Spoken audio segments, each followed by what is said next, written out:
County Board of Commissioners, please rise for the Pledge of Allegiance.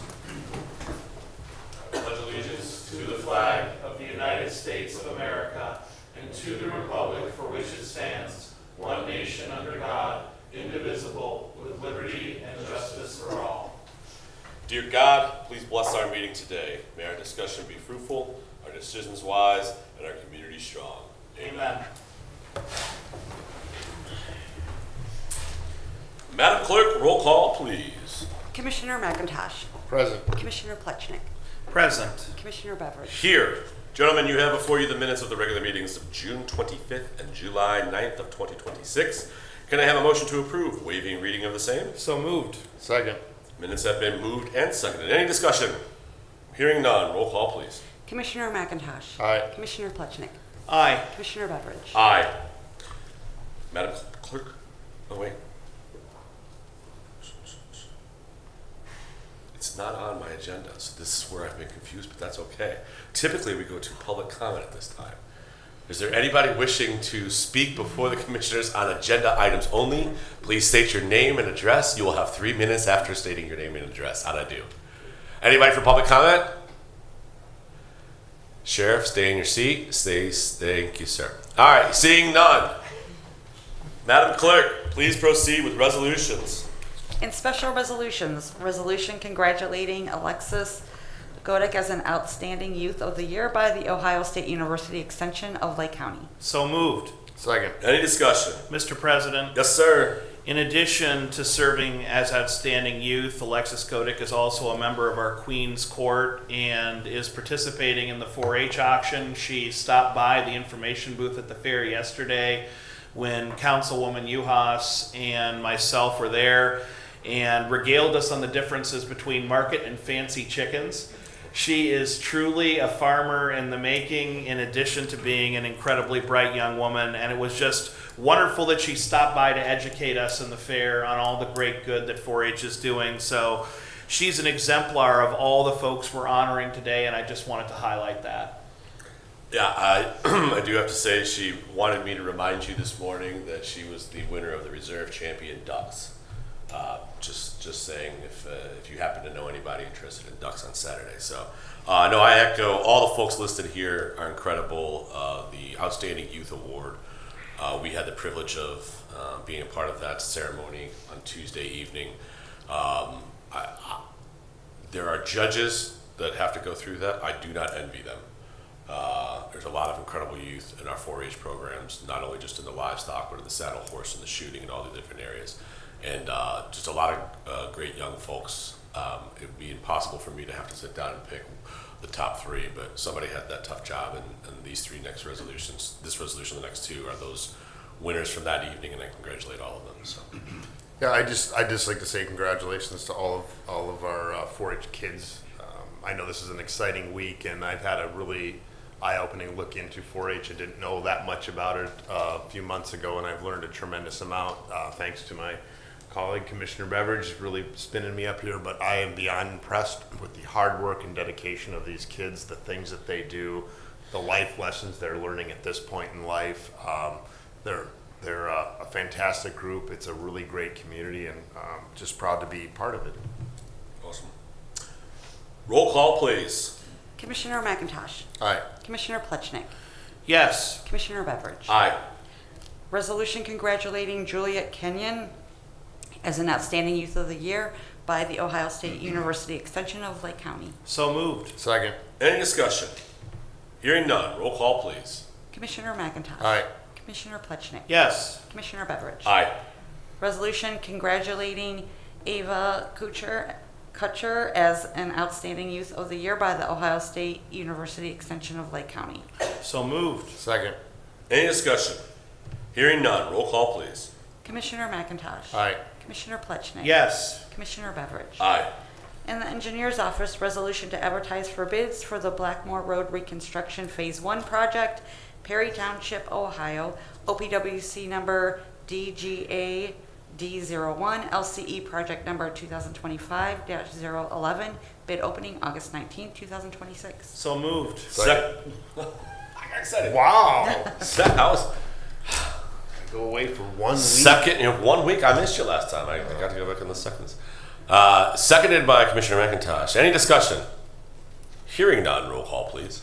Commissioner McIntosh. Aye. Commissioner Plechnik. Yes. Commissioner Beveridge. Aye. Resolution declaring an emergency to execute a contract for repair for the Madison Avenue retaining wall in Painesville Township on behalf of the Lake County Engineers Office. So moved. Second. Any discussion? For discussion, I know we have our engineer here. I don't know if you care to comment. I just wanted to say thank you, sir. I know Madison Avenue has been an issue that we've tried to address as fast as possible. I appreciate your work on this project. I know it's bounced around a couple different times on whether we could do this solution or that solution.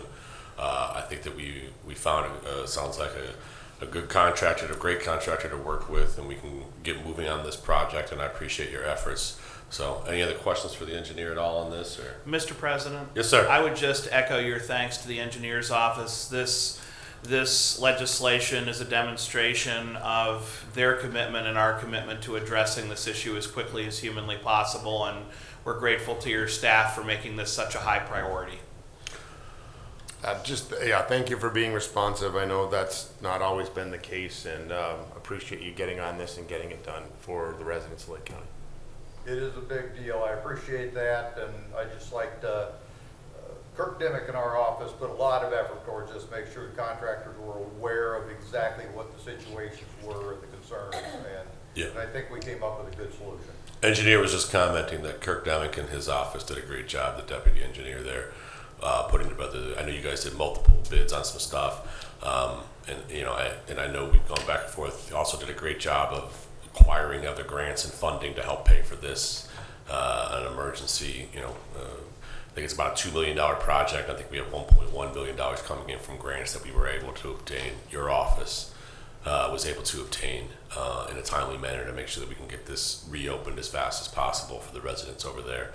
In addition to that road being reopened, we've had residents issue the concerns about the erosion of that wall, their property, the road, et cetera, et cetera. So this was a high priority, and I thank you for the work on this. So Appreciate it. any other discussion? Hearing none, roll call, please. Commissioner McIntosh. Aye. Commissioner Plechnik. Yes. Commissioner Beveridge. Aye. In the Utilities Department, resolution awarding a bid contract in the amount of $1,419,413.50 to Fabrizi Trucking and Paving Company Incorporated for Glenview and Tarbell Waterline Replacement Project 477W 2024. So moved. Second. Any discussion? Hearing none, roll call, please. Commissioner McIntosh. Aye. Commissioner Plechnik. Yes. Commissioner Beveridge. Aye. In the Commissioner's Office, resolution providing for the issuance and sale of not to exceed $7 million aggregate principal amount of notes and anticipation of the issuance of bonds to pay costs of constructing, reconstructing, paving, and otherwise improving road improvements in the county, including related improvements and all necessary appurtenances thereto. So moved. Second. Any discussion? Hearing none, roll call, please. Commissioner McIntosh. Aye. Commissioner Plechnik. Yes. Commissioner Beveridge. Aye. In the Finance Department, resolution approving payment of bills as listed on the Commissioner's Approval Journal in the amount of $1,478,079.95. So moved. Second. Any discussion? Hearing none, roll call, please. Commissioner McIntosh. Aye. Commissioner Plechnik. Yes. Commissioner Beveridge. Aye.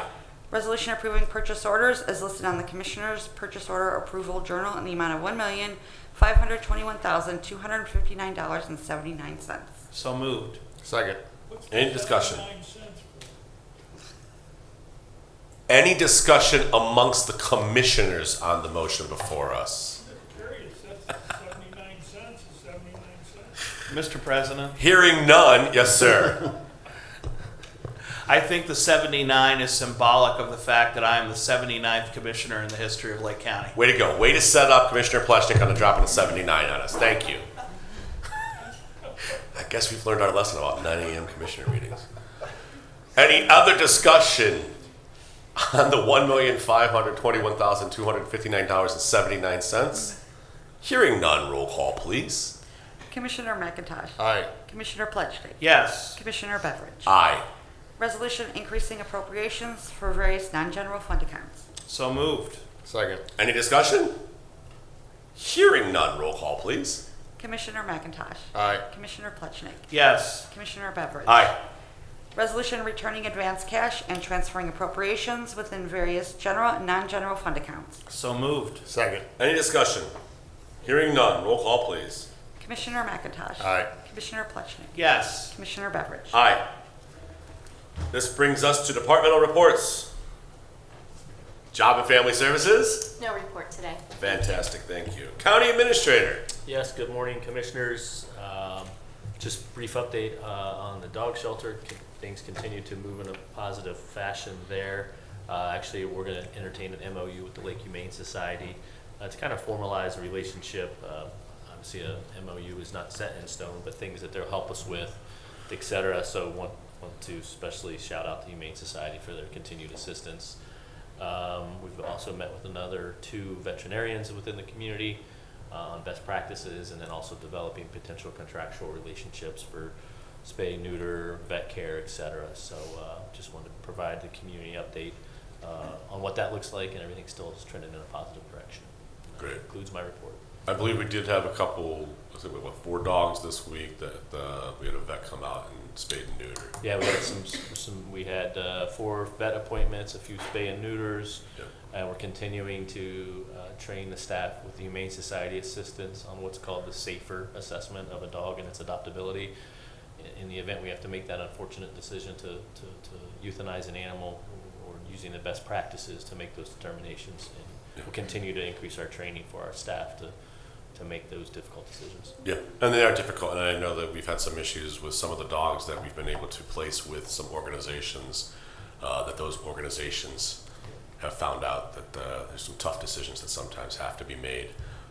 So it is a difficult process for anybody, whether it be a ORC mandated dog shelter or a private 501c3 organization, to make those decisions. So, all right, thank you, sir.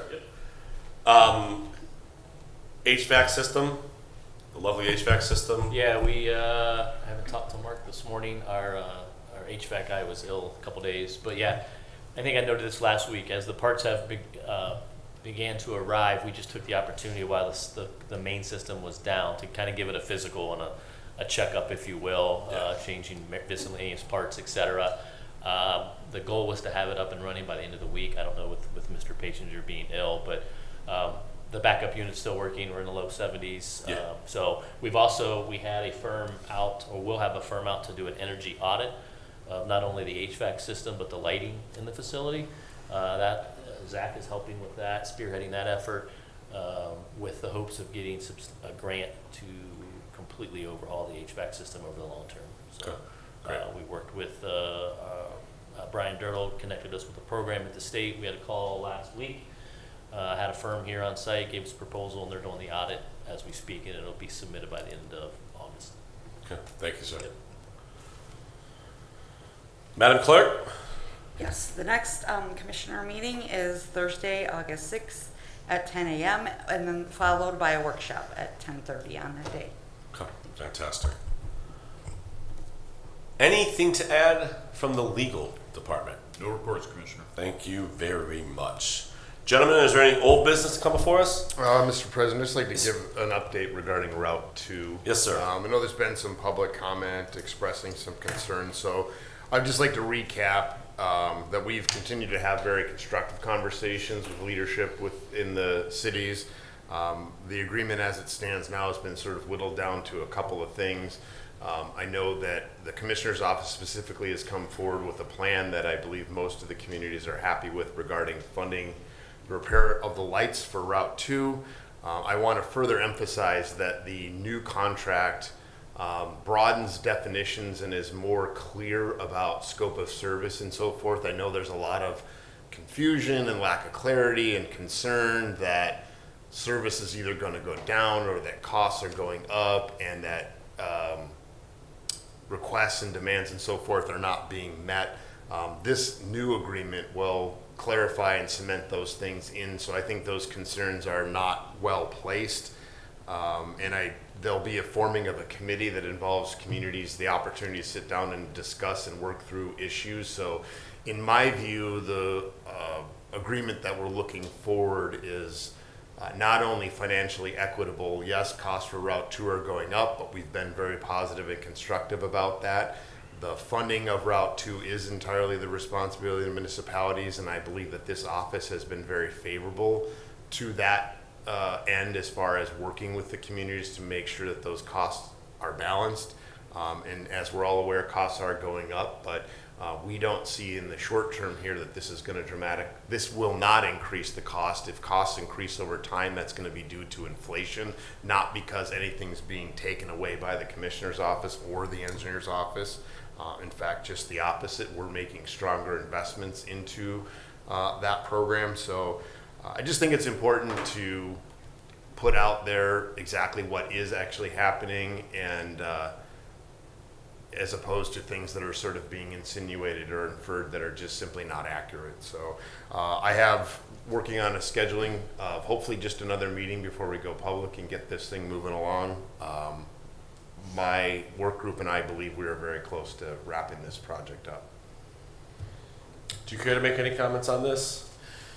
Mr. President, I would just concur that the sole reason why Lake County is the only county in Ohio that provides this service through our engineer's office is because we want to use economies of scale to save our communities money. I live in one of those Route 2 communities. No one cares more than I do about Route 2 for my commute, and making sure that it's a big, beautiful entryway into Lake County that advertises everything we have to offer and makes it easier for folks to come visit. So I'm committed to continuing this service through the engineer's office, which is why I'm grateful for the hard work my colleagues, especially Commissioner McIntosh, has put into this. And I'm confident too that there will be an agreement that all parties are satisfied with in the very near future, because it just makes sense. You know, this idea that we're all going to be individual fiefdoms and do every service individually, no matter how small our community is, it might have worked back in the horse and buggy days, but it costs too much money today. And as high as taxes are, as high as inflation is, to leave money on the table when there's an opportunity to save for our communities, that's not responsible as an elected official. But I do understand that, you know, folks who are looking from the outside in, or folks who have a political axe to grind, will try to take something as simple as, let's pool resources and save money, and turn it into something else. I get that. But ultimately, I'll take the slings and arrows if it means we save some money for our communities, and it makes Willoughby and it makes Lake County a better place to live. I've said it before, I'll say it again, let there be light. You know, in the midst of all this conversation, I don't want the safety issue of getting the lights back on Route 2 to be lost in the wash. I won't let a local politician distract me from that goal. I would like to emphasize something that you said, Commissioner Plechik, and that's that in this time of rising costs, as we know, the cost of maintaining a mile of road is more than it was 5 years ago in most cases. We do need to work together. Taxes are going up. I know you're committed to keeping taxes down and to doing savings, and I would absolutely say that, and I've told a number of people this agreement that we're working on is over 50 years old. So our predecessors, many years before most of us were born, had the foresight to work together for exactly that reason. And I would maintain that now more than ever, it's critical that we work together across Lake County on these kinds of initiatives to save money and improve service in our community. That's what we're absolutely committed to. That's what will be the result of this new project, and to suggest otherwise is simply irresponsible. You two gentlemen are far kinder and nicer than me sometimes, and I applaud your discretion and your comments and diplomacy. The one thing I do want to say on this topic, I do not appreciate misinformation, and I do not appreciate mischaracterizations, especially when it comes to things like safety issues. And I just want to reiterate, we've talked about the State Route 2 lights. The engineer's office put together a plan a while now. We've had this plan to put up the State Route 2 lights, to redo those lights. And we delayed it for about a year or so, and it wound up not getting done this year because we were hoping for some grants that did not come to fruition. Fine. I have said before, I will say again, We need to be able to go out and bid this job and have a resolution to the State Route 2 lighting situation. I understand some folks want to take the maintenance agreement and keep it separate from the lighting. I don't care, but we need to be able to go out sometime in September-ish. I've had this conversation with our engineer to make sure that we can have a proper out to bid time period, as well as evaluate those bids to be able to award a contract by November so that we can get the materials ordered and have everything in place so that we can start in the spring. Here in Northeast Ohio, we have winters. I don't know if that's a newsflash to anybody. I hope it ain't. But we cannot be doing some of these projects over the winter. So therefore, we need to have these materials and contracts procured over this winter to be able to start construction in the spring so that we can get the project done in 2027. Have I said anything false, Mr. Engineer? No, you have not. I appreciate that. For those that can't hear the microphones, he said, no, I have not. And so while I appreciate wanting to make sure that the contracts and the deals are done properly and legally and fairly, I don't appreciate delays. And I don't appreciate having meetings and then taking a month or two to follow up with them. And I don't appreciate dragging feet and stomping and crying because you don't understand exactly how we're trying to get things done or trying to stand in the way of, as you've pointed out, the economies of scale and efficiencies of having one department do the work. And as you've pointed out, about working together and not pointing fingers and questioning how expenses are allocated. The other topic that was brought up as part of the State Route 2 that I want to make sure I am very clear on and make my position known is on the conversation of dispatch for our law enforcement officers across this county. In part of the complaints about the State Route 2 agreement, the Next Gen 911 committee was brought up and how dispatch is handled in this county. And one municipality complained about how that handled and about how they were forced to make accommodations as it relates to dispatch. And I have heard from mayors, one mayor specifically in that community, that complained about having to have a second dispatch officer on the desk in their community. So to be clear, if a community has, I don't know, about 10,000 residents, and one person calls 911, that human being, just to be clear, so that maybe this mayor doesn't understand or this council president doesn't understand, when one person picks up the phone and is on the phone and another call comes in to 911, that call's not getting answered. And to complain about the fact that if you want to have local dispatch, that you would please have just two people. We are going to have a safety issue in this county when Next Gen 911 gets implemented. Because, just once again, I'm not an expert, but the two experts I think are in the back of the room, so I'm going to make a statement, tell me if I'm lying.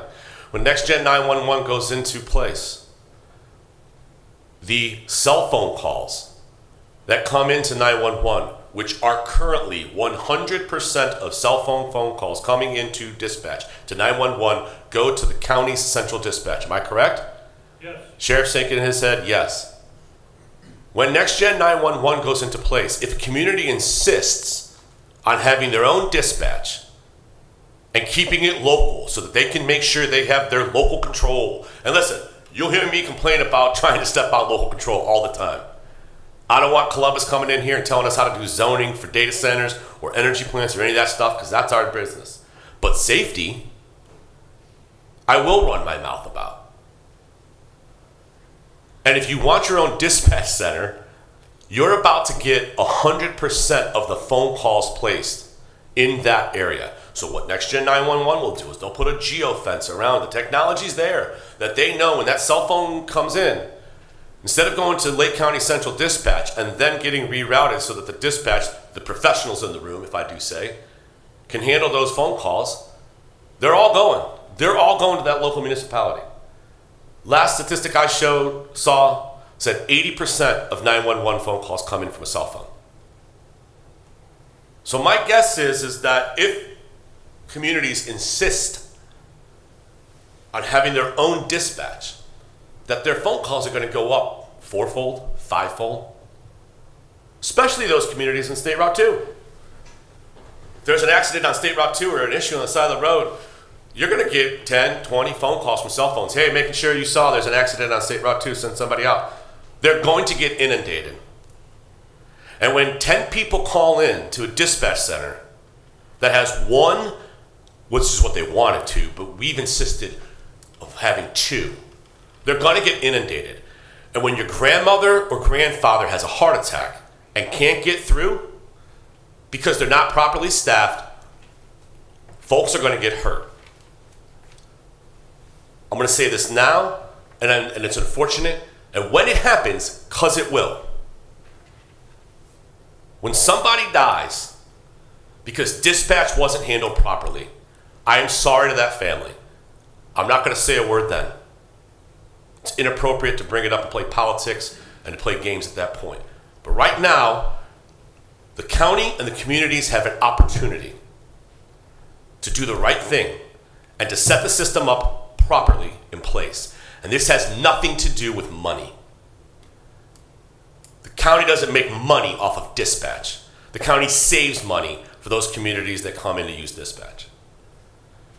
So we can bicker about maintenance on roads, and I'm not diminishing the job that the engineer's office does and the safety that goes into having those lights and the safety that is in place with plowing those roads properly, which the engineer's office has done a great job at. I'm not diminishing that contract and those things.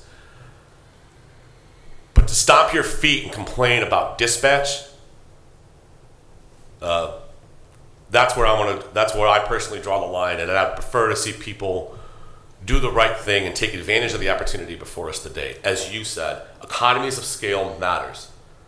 The taxes are high. What we can do for efficiencies, we should be doing because that's what we're elected to do. And as you said, we need to do a better job of working together. Mr. President. Yes, sir.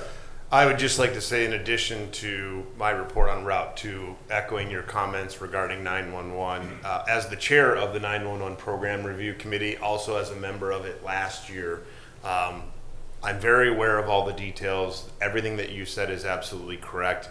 We have been approached by the sheriff's office, sheriff, particularly the chief deputy, Captain Backnicky out at the dispatch DOC, and they have raised these concerns. I had some of these concerns when we adopted the plan last year. I've subsequently had meetings, and this is something that I absolutely intend on taking up. It is a safety issue. It is not a fiscal issue.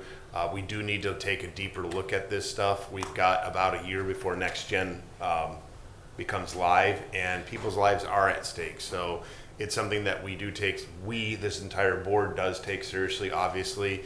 The sheriff does, and you're absolutely right. There's no money to be made in dispatch. There hasn't been money to be made in dispatch.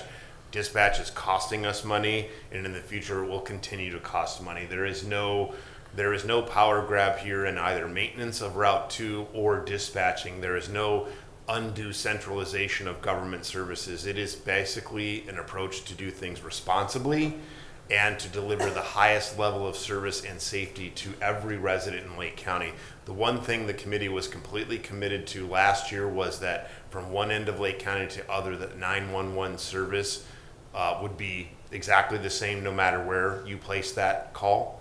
And I believe that subsequent to that, we've got some more work to do from where we passed that plan. So I intend on re-examining some of those things and making an issue of all of the things that you raised.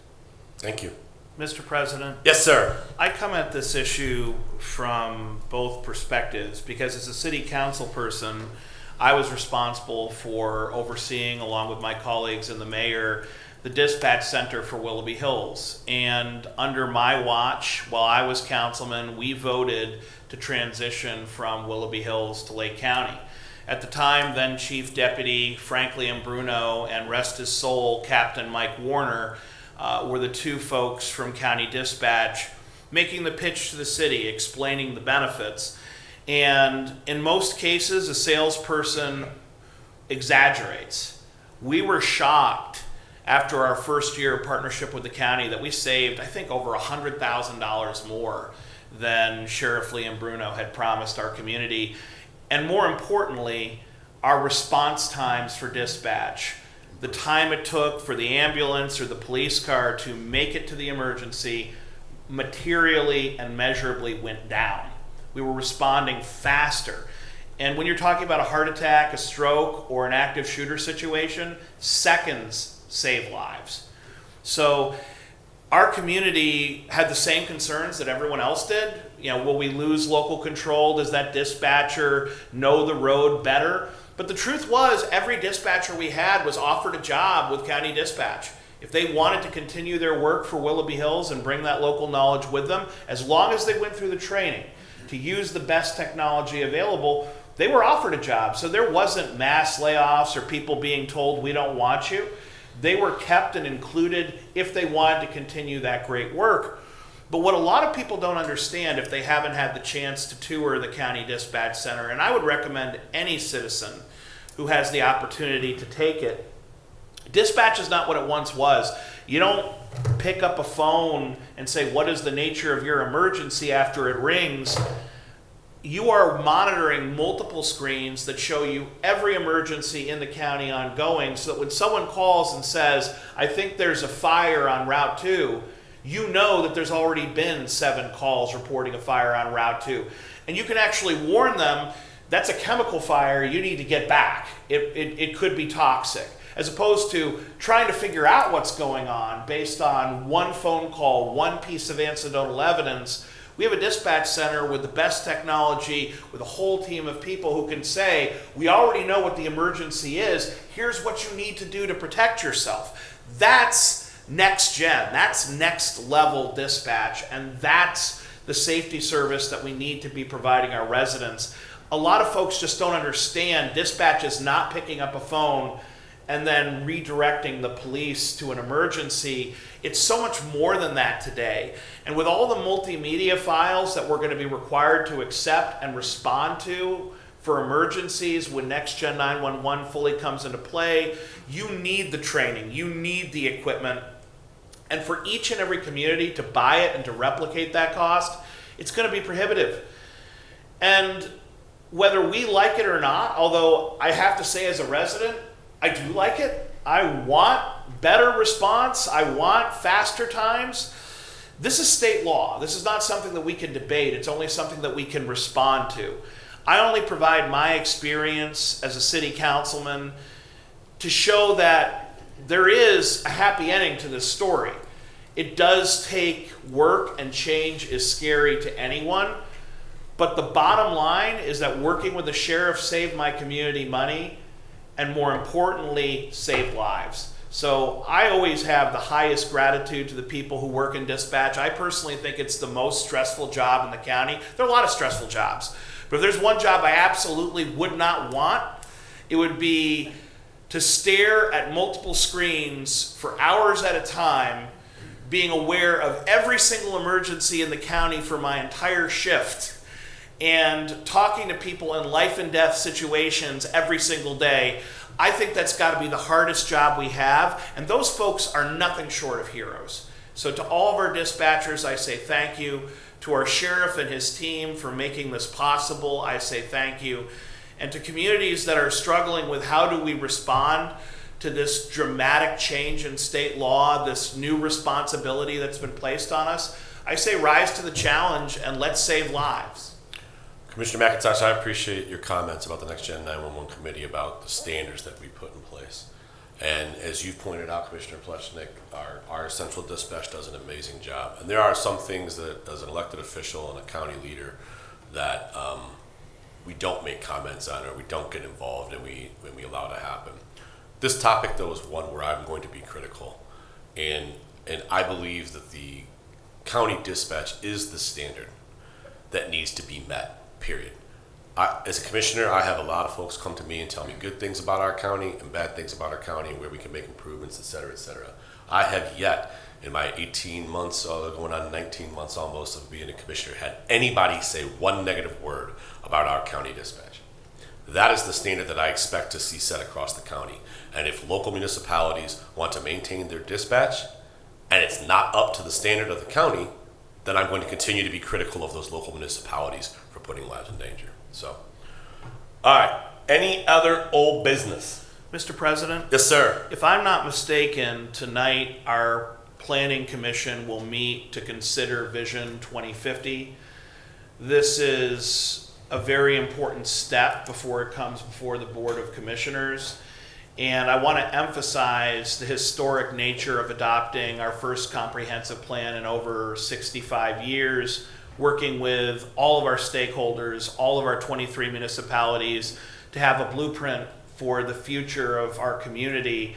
I'm really proud and grateful to be in a county that places such a strong emphasis on planning. That's the type of county administrator we have. That's the team we have.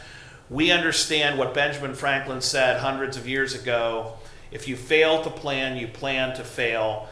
And this blueprint is going to set the stage for decades of success. So I want to express my gratitude to all of our staff who've been working on this plan, and to everyone in Lake County, from the residents on up, who have put time and effort into this to make sure that this plan is truly reflective of what we want to see for the future of our community. This is going to be a very impactful document, and I'm grateful that we're this close to publishing it. Thank you. Thank you. Any other old business? Is there any new business? I just wanted to take an opportunity to remind folks, if you have not been out to our fair, that is ongoing through Sunday, August 2nd. If you're one of the 6 people that are watching on YouTube, yes, I am wearing a tie-dye t-shirt today at the meeting from one of our 4-H clubs to make sure to properly represent. For those that have the opportunity, today at 12 noon is the beef show. I highly recommend coming out and watching our young folks try to properly show and display their 1,100, 1,200, 13, 1,400 pound animals. It is quite a show and impressive to see those young folks at work. And then obviously Saturday night, as we've talked about, Saturday afternoon actually starts our 4-H livestock auction. Not ours, but theirs. Registration's at 10. Poultry and small animals are at 12. Larger animals start at 4. I know I expect to see both of the gentlemen to my left and the right. I will do my best not to cost you too much extra money. I can make no promises. I do appreciate our engineer, Alan Exley, being with us at the baked goods auction on Tuesday night. I believe he was roped into making an appearance at the Saturday livestock auction. I believe he was called out, so I hope to see him. Sheriff Lee and Bruno, I know there'd be nothing that would bring me greater joy than to bid you up over $100 a pound on something, my friend. So we hope all that can make it out. We got a lot of chickens, a lot of turkeys to sell. These kids have put a lot of hard work in. This is their Super Bowl week. This is what some of them have taken over 12 months to work on their projects. This is where that all comes to a culmination, and Saturday is a big celebration of that. And the more folks we have there, the better off it can be. So, any other new business? Mr. President? Yes, sir. I hope that Lake Tran trustees also come to the auction. They have been in attendance. We'll see how their bidding goes. I make no promises. So, yes, I encourage all in the room as well. So, And I will say, I was sitting at the fair talking with a few friends, and a young man just walked by, and he stopped and he said, I've seen you at a Lake Tran meeting. Lake Tran is awesome. He's like, I just love Lake Tran. I wanted to let you know that. So I just wanted to throw that out, that just at the fair, I had that random thing thrown at me. He didn't know I was a commissioner. He just knew I was at a Lake Tran meeting. So it is a wonderful opportunity. The folks that come to the fair, that's the conversations you have. It really is. You said in one of our first meetings before the fair that this is it is the celebration